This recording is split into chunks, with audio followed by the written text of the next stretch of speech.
Yung mga ka-maintenance, magkakabit tayo ng emergency light. Busted kasi yung isang emergency light na nakalagay dito.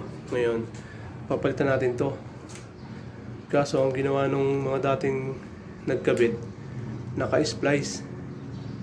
Ngayon, ang gagawin natin, lalagyan natin siya ng switch, ng switch ng outlet. Kasi sayang naman, bago yung emergency light natin puputulin natin para lang sa may tap dito. Kaya ang gagawin natin, lalagyan natin ng outlet para tisaksak na siya.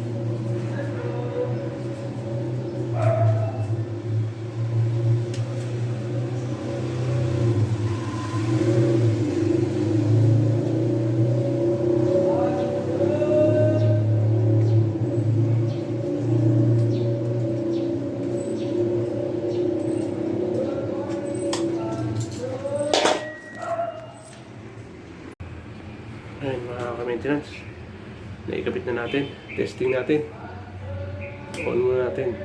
Oops, testing, ayun, okay na.